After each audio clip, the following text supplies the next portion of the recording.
Hey, Magic Makers, listen up. If you are done overcomplicating getting healthy, then I have something for you. My latest mini course, The Healthy Living Fundamentals, will help you to lead a simple, healthy life without giving up the foods that you love. All right, I see the eye rolls. Okay, maybe I hear the eye rolls. So let's think about it.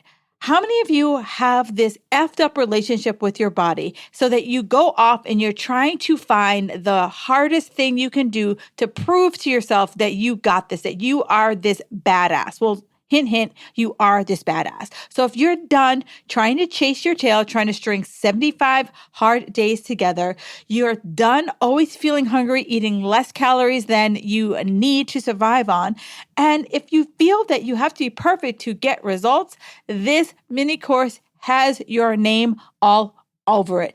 The Healthy Living Fundamentals mini course, I spill all the beans, giving you simple strategies to help you become more consistent with your nutrition. All you got to do is go to the link in my bio and boom, you have it. And it will be 5 awesome days where you get a breakdown of how to do it, plus action strategies to add it to your lifestyle right now. Go over, grab it in the show notes, and good luck. Welcome to the Fit Girl Magic podcast. If you are ready to find your inner magic, develop great habits, and a rock steady mindset to feel confident, comfortable, and fit in your body, you are in the right place. I am Kim Barnes Jefferson, and I'll be giving you weekly doses of health, fitness, and life tips sprinkled with humor and real talk.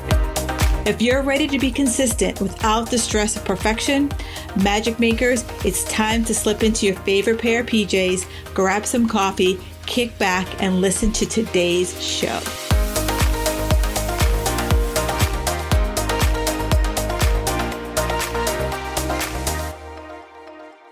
And here is this week's iTunes review. It comes to you from Dub by V. She writes, I love the podcast. You speak your mind and you don't sugarcoat anything. I love your energy and your good spirit. Oh, that just fills my heart. You don't even understand how much I enjoy these reviews. So please, if you feel the need, please go to iTunes or wherever you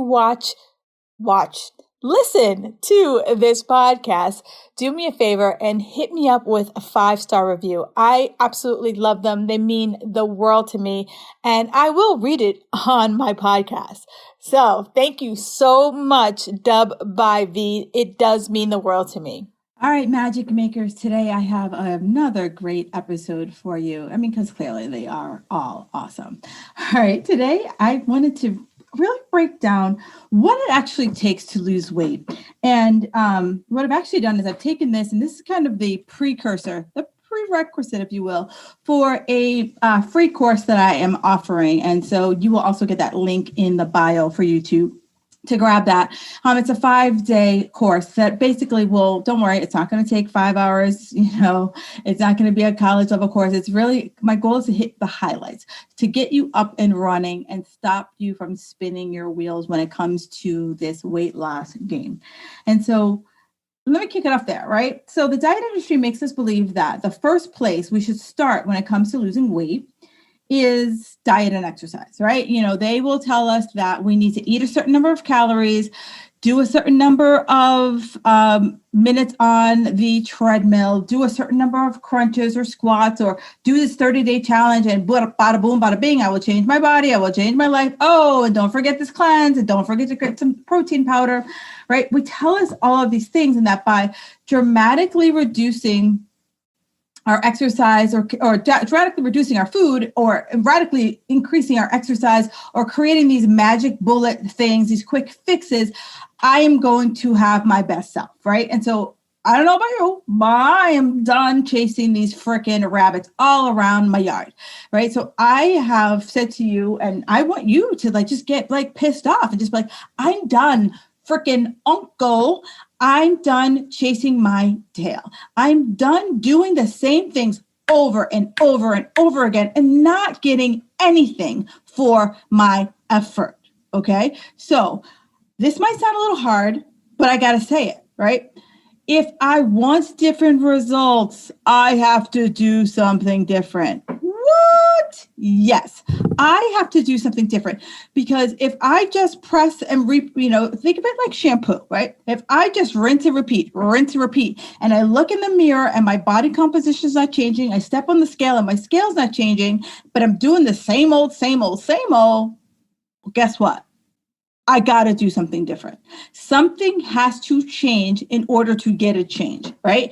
And for many people, it's like, I got to hustle harder. I got to diet harder. No, we have to think differently, right? I want you to think about all of the people who've created, amazing inventions in this world, right? Elon Musk, he is the guy who brought us Tesla. Well, actually, he's the guy who brought us PayPal. And he said, wouldn't it be really easy if people can pay each other without having to deal with credit card malarkey? PayPal, right? How many of us don't even think about like sending someone an email address and saying, pay me $5 for something? I mean, now we have Venmo, but that's thinking differently. Before I had to, if I, a friend of ours went out to dinner, I'd have to like give them cash. Now I can just sit there on my phone and freaking Venmo them, right? That's thinking differently. So when it comes to diet and exercise, I want us to think Venmo, right? I want us to think, texting, iPhone, things that like, I don't know. I think the iPhone's more than 10 years old, maybe. I don't know. Google me and let me know. But think iPhone, right? Before the iPhone, you just talked on your phone. Now, if someone calls you on your phone, you're like, the hell? Why are you calling me? Right? So here's where I want us to say, I'm ready to think differently, Kim. I'm at the edge of my seat. Get on with it. Stop me. Stop with all this like extra talk. I got you right now. All right. So I got 6 different things that I want you to think about and how I'm going to change the way I lose weight. And I'm going to start with what is the most important and work my way down. Okay. If we were to visualize this in our head, if this were a pyramid, yes, that's the word I'm looking for. If this was a pyramid, we're going to start with the biggest swath and work our way up to the thing that, that's a nice to have. If I've already mastered every other step I've shared with you. Make sense? All right, let's go. All right. So we've been fed the story that for so long that can I just start that all over again, sweet Georgia Brown? This is why I shouldn't record my podcast on Sunday afternoons. My brain is absolute mush right now. All right. So we've been fed the story for so long that to make a shift, it has to be very uncomfortable, right? We need to struggle to hit my stride. And when I hit my 3-year weight loss plateau, as hard as I worked, as hard as I dieted, I couldn't bust that plateau. And so I had to radically do something different. And I just stepped back and I was like, I'm done with this radical malarkey, right? I'm done with it. I had to break away from my old way of thinking that it was like, as soon as the scale went up, go hard, reduce, struggle, like, be that girl in the corner with a bag of carrot sticks and a jug of water, right? I was done being that girl. I wanted to find a way that I had balance, that I could not feel like I had to always have my foot like so hard on the gas pedal that I was going 90 miles an hour and I didn't feel like I had any control. So I had to break up with my own way of thinking. And when it comes to weight loss, the key is to ask ourselves better questions, right? And if you are someone who coaches with me, I ask a lot of questions, right? Because it's like, we need to start to go a little deeper into our own psychology, our own thought process, our own mindset, because that's what's going to keep us from losing the weight, is that if we keep putting up these mindset barriers. So how many times was I falling into the same patterns when it came to my diet and exercise because they were comfortable? I was like, it worked before. I know, even though it hasn't worked for the last 10 times, I believe this is the last time. I believe this time it's going to be really, really, really differently. So the first piece is I had to start really thinking about my food and being more intentional about when I was eating versus always eating to the clock, right? I bought into, I had to eat 5 meals a day, hook, line, and sinker. And if I didn't eat my 5 meals a day, my metabolism would go in the dumper and would not be stoked. So the first questions I had to start asking myself was, when I was eating, am I hungry? Right? Am I hungry? Right? And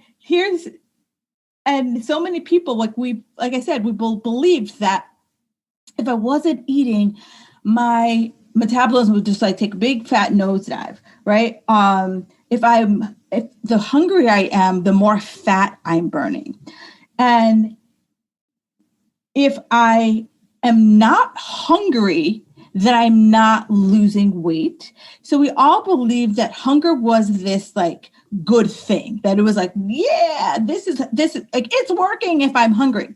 But how many of you have gotten to that point where you were like white knuckling your hunger that you finally said, screw it, and you just went on a bender, right? So while hunger, you want to have a little hunger, eat to satisfaction, I don't want to be starving, right? And there's that fine line. And we all know that fine line of we get hangry, right? We know that fine line when we get hangry. So when you're making this transition, the biggest thing I want you to ask is like, am I hungry? Or am I just eating to eat? Because we need breaks in our digestion. And I'm not talking about intermittent fasting. I'm talking about our food goes in our mouth and it needs time to go through the full digestion process and break down into a way that our bodies can utilize it. And so if we keep, I did a podcast about a month ago, and I'll put it in the show notes, with Claudia, that I cannot think of her last name, but she wrote a book called The 1-2 Punch. And in The 1-2 Punch, she said, if we keeping the lid open on our eating, and we never close that lid and have a chance for the food to work its magic, we're just going to be overeating calories, overeating beyond what our bodies need us to take, right? So that's step one. Step two is to be more mindful about what it is that we're eating. Have you ever just eaten a meal and then you're just like, oh shoot, did I eat? What the hell? And you just can't remember. Like you had some stuff on your plate, but you didn't take an opportunity to savor it.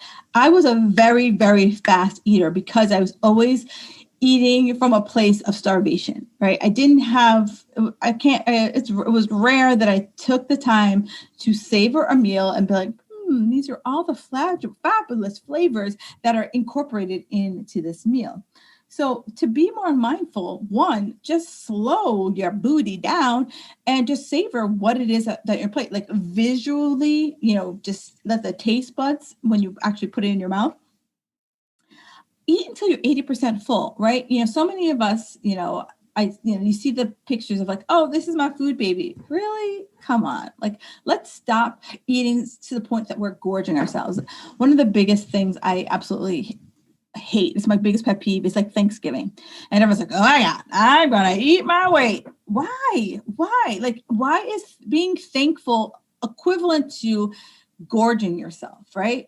How do we break that mindset of like, it's a normal meal, right? Just normalize it. It's a meal that I might be eating with people that I don't not regularly eat with. That's it. The end.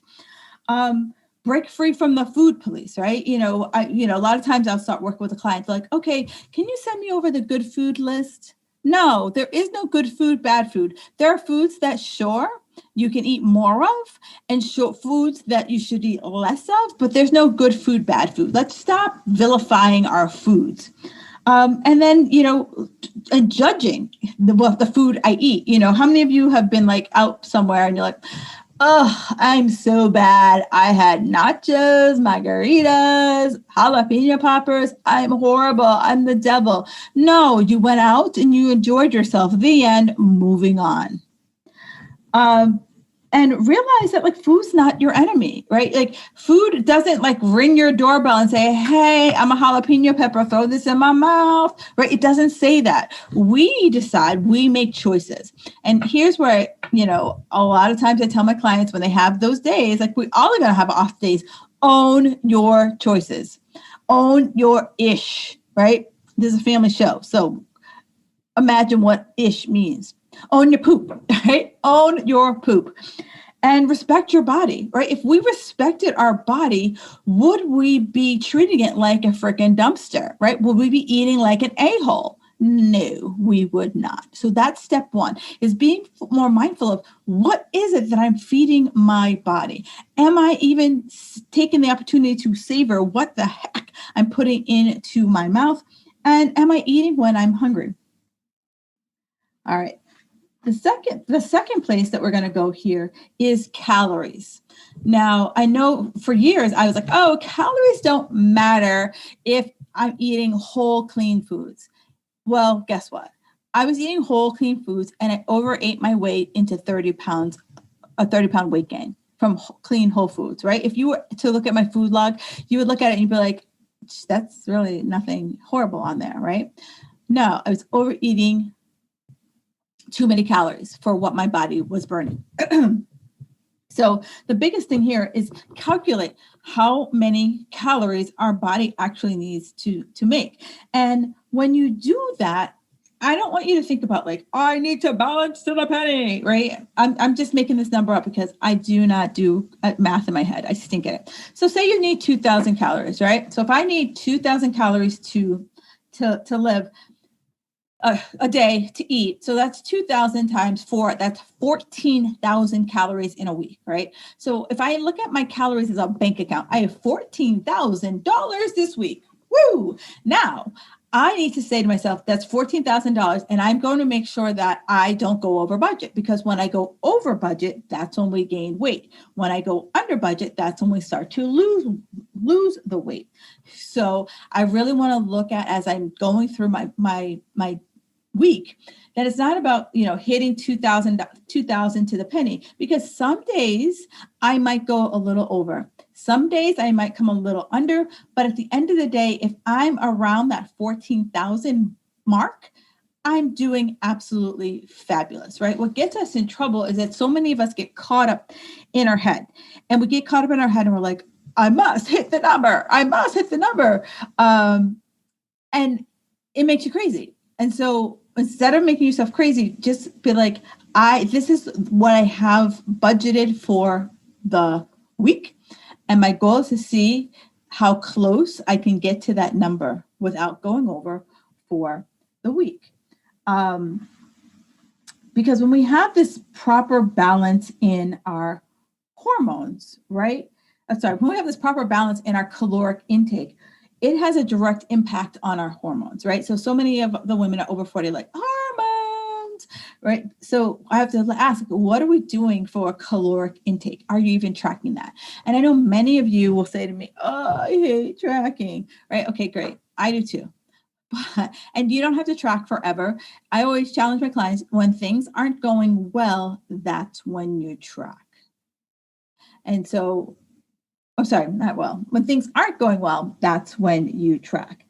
And so what we have to look at is like, okay, what's going on? How are we feeling, so that we can understand that the food that I eat has a direct impact on my hormonal health.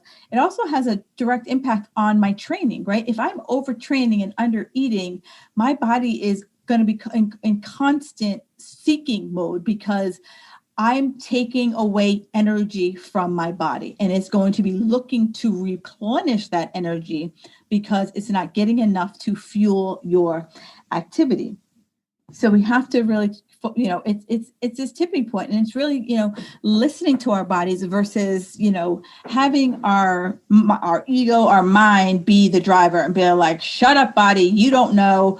I need to get here and I need to get here, lickety split, right? So here's where I challenge you to say, okay, even if you're not a fan of tracking, track protein and vegetable. Track to yourself, how much protein am I getting in a day, and how many vegetables am I getting in a day? And start with like those two things, right? Because no one can overeat protein. No one can be like, oh my God, I just had 40 chicken breasts, right? Unless you're that guy who does the eating contest and he eats hot dogs. Yeah, hot dogs. right? No one does that. And no one ever has overeaten too many fruits and vegetables. If you overeat too many fruits and vegetables, you end up in the bathroom because of all the fiber. Okay. So if I track those two things and then I let the rest of the nutrients fall on place, I'm doing pretty well. And we'll talk more about the other nutrients just a touch. So I also want to focus on nutrient density. So here's where so many people ask me, like, oh yeah, I need to buy organic, free range, grass fed, shade grown, blah, blah, blah, whole food, like literally go to the store, Whole Foods or some equivalent of that type of store. No, being healthy isn't about eating all of that stuff. Like, yeah, that's great. But if I can't afford it and it's going to break my budget, I buy the best quality food I can, right? I live in this place called Good, Better, Best, right? No matter what you're doing, no matter where you're at, you could be at the 7-Eleven and be like, what is the best choice? What is the better choice? And what's the good choice, right? Everything can break down to good, better, best. And it comes down to choices. And that's the same thing with nutrient density, right? We want to choose foods that, have the highest nutrient quality, right? So if we think about this, like an apple is, the best choice. The better choice is the apple. The best choice is apple sauce, like unsweetened.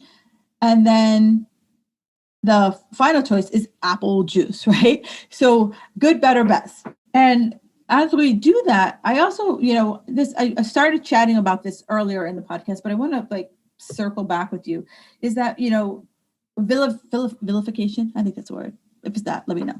Vilification of food, that a poor choice that you in the moment doesn't make you a horrible person, right? Again, good, better, best. And you can look back and hindsight be 2020, right? I always think about like, if I went off track, I like to look at it as like CSI. I look back and I'm like, okay, so this went down. What happened, right? Was it emotionally driven? Was it around friends? Was I not eating, right? I asked myself better questions so that I can make a different decision when I'm in that situation again, right? In psychology, it's called if-then planning, right? So I'm already, or even before I even go out, think about if-then planning. If I have one margarita, then I'm going to make sure that I have a protein-filled meal, right? Or if I have chips and salsa, I'm going to skip the margarita, right? So you start to like come through with what your strategy is before you even get in the situation. Because a lot of times we can't think in the moment. Or, I think about, we have, some of us say we have those friends who are food pushers, drink pushers. And, some of us can, find a way to fend them off, if you will. Others of us aren't as, able to fend them off. So we can kind of start to say, if Sally says we're having margaritas, I can easily say, hey, Sally, I'm only having one tonight. I'm trying to lose some weight, right? And when we share that with our friends, my hope is that you have friends who are supportive of you versus, oh, girl, we'll get that done tomorrow, right? We want to make sure that we kind of set the tone, we set the stage, we create boundaries around this is my like, hard line, and this is where I'm not going to cross. Then we talk into macros, right? So many of you have heard about macros. Maybe you have done macros, or maybe you're like, I have no idea what she's talking about. So let me just, for the people who are like, I have no idea what she's talking about. Macros are basically are the components of calories. What are our foods made up of? And there are three major macros, if you will: protein, carbs, fat. And they are all calculated, you derive macros from choosing how many calories you're going to eat in a day, and then we can calculate out the macros. One of the big things that I find with macros is that, one, people set them willy-nilly, right? I'm in a Facebook group and I heard that Jane, who, is a 25-year-old trainer, she eats 2,000 calories and she eats, 300 grams of this and 200 grams of that that's what I'm going to do. I'm going to do that. No, we have to calculate it. And then it's not set it and forget it, right? As our bodies are very adaptable, right? So as our bodies start to adapt, also as I start asking you questions. All right, I set your macros at this. What is your hunger, energy, cravings, right? That's where we're going to constantly go back to. And I also am going to throw in two things, like, are you sleeping? And how's your stress, right? Because if I'm not sleeping, I'm stressed like a mofo, then I don't care how hard you diet. I don't care how hard you exercise. Those two things are like evil twins. And they are just chiseling away at all of your results. Okay. So the big thing here is that, similar to calories, as you set your macros, you want to think about it across the week versus I must hit my macros to the penny. I had a client once and she was an accountant, so she was very cerebral. Sabrina, if you're listening, hey, she was very cerebral. And so, I think her fat calories, I'm just making this up right now because I can't remember off the top of my head. It was like 10 years ago. She'd have 30 grams of fat. If she wasn't at 30 grams of fat, she would, in her food log, she would be like, I had a slither of cheese. I had a smear of peanut butter. And I'm like, what's going on with you? And she's like, well, if I don't balance to the penny, I find ways to make sure I hit it. And I was like, oh, girl, you're an accountant. Right. So it's the average, right? Get as close as you can without going over. Nutrient timing. All right. I get this question a lot. Kim, when should I have my protein? Pre-workouts, all of this stuff. Now, they all have their place, right? And, in the early 2000s, there was all this research and, all the bro science was out there saying you had to get protein in your system within 30 minutes of your workout or you lost your window, right? And what we have started to unpack over the last 10 years is that while for certain people, certain populations, that is the case. But if we're not doing everything else I talked about, right? If we're not eating consistently, it doesn't matter about my protein window, right? That's not the case. We need to come back to consistency first before we start getting fancy with this nutrient with this nutrient timing, because nutrient timing becomes, I'm going to call it, it becomes a nice to have. I got to focus first on my consistency, right? How's my hunger? Am I eating mindfully? Why am I eating and what are you eating? Before we get into, I need to have a pre-workout and then I got to be sipping on BCAAs during my workout, right? For most of you, you don't need to do that, right? I'm going to save you some money.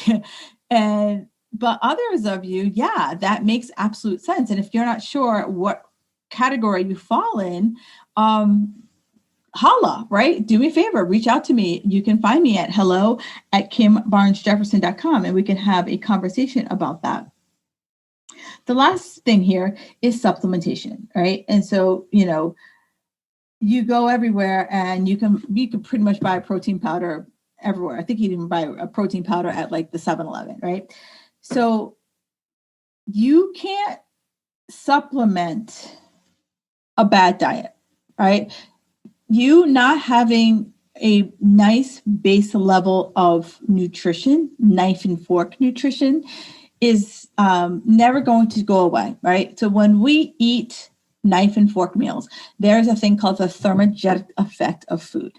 And what that does is my body needs to raise my body temperature, trigger multiple digestive processes to digest food.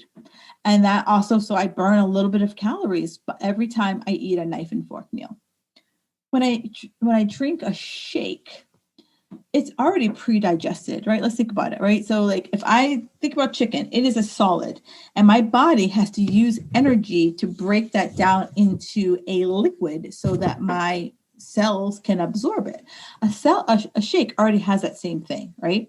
And so you're missing out on that whole extra calorie boost to take that solid and break it into a liquid. The only thing my body has to do is take it from its cold state, warm it up a touch, and then toss it into my cells. And so what protein powder is truly meant to do is to be an aid, right? So I have clients who are nurses, personal trainers, and eating 5 meals a day, or you can only eat at a certain time of day. They need something fast. So they supplement with protein powder, right? And if you are a client of mine, you know that I'm like, hey, don't have more than one shake a day, right? If you're only eating 3 meals, no more than one shake or bar a day, right? Because I have people who come to me and they're shake and bar junkies and they're just not getting enough nutrients. And they're wondering why they're hungry because it just doesn't give you enough food for enough bang for your buck. I feel the same way when you get all fancy and your lighting falls down. I feel the same way about rice cakes, right? Rice cakes, they're nice, but they don't give you enough bang. All right, so gotta love when you do your own things. There we go. Rice cakes just don't give you enough bang for your buck. All right, so what I'm saying is foods first, and then think about what it is that you're using the supplement for. And if I'm not being consistent with anything else in my life, does the supplement I'm using right now, does it make sense in my world? And if you have any further questions, let's dive into this. And I would love to help you out. But yeah, those are the kind of, like I said, we've worked our way up to the top. So I want to first start with, okay, I need to be mindful. Like, what the hell am I eating? Then I need to start thinking about calories, right? What are how many calories do I need to take in my body to nourish it, to help me hit the goals that I'm trying to achieve? I need to think about, what is that nutrient density, my food quality? Breaking up with that good food, bad food list, then I can start to get into start getting into more of the nuanced things where we start playing with macros and starting to get things a little fine tuned. Some of you might not remember the day where you just didn't punch a button and you automatically got to the station. There, back in the day, you used to have to tune the radio. And I want you to think about when you had to tune that radio, sometimes you had to move it a little to the right or a little to the left to really get that the station to come in clearly. So the same thing when it comes to your macros, right? It's not this set it and forget it kind of thing. Then we come into nutrient timing. And as I mentioned, right, unless I'm being consistent across everything, nutrient timing is a nice to have. And then lastly, we talk about supplementation, right? Supplementation is a great way if we are time starved, but it shouldn't replace knife and fork meals, right? If I have the time for a knife and fork meal, take the time for a knife and fork meal, right? And really focus on if you are supplementing, right? Why are you supplementing? And can you have can you just have one shake a day and see how you feel, right? Does that shake also, is it satisfying? And is it satiating, right? I know for me, I can't start my day with a shake because I'm hungry for the rest of the day. All right, ladies and gentlemen, it has been quite fabulous. Like I said, I have created this 5-day weight loss fundamentals course. Do yourself a favor, grab the link in my bio or grab the link at the end of the show notes, and you can see for yourself, start to fine tune these 5 steps for yourself. And as always, if you have any questions, comments, concerns, compliments, please hit me up. You can find me at Kim Jefferson Coach on Facebook as well as on Instagram. All right, ladies and gentlemen, rock on with your bad self. Thank you for listening to the Fit Girl Magic podcast. If you've made it this far, yay. I'm thinking you enjoyed the show. Let's continue the conversation on Instagram. You can find me at Kim Jefferson Coach. In order for me to keep sharing this message, do me a favor and leave me a 5-star review on iTunes. While you're there, don't forget to subscribe so that you won't miss an episode.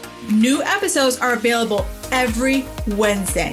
The Fit Girl Magic podcast is intended to provide you with tips, tools, and strategies that will help you make better decisions about your health.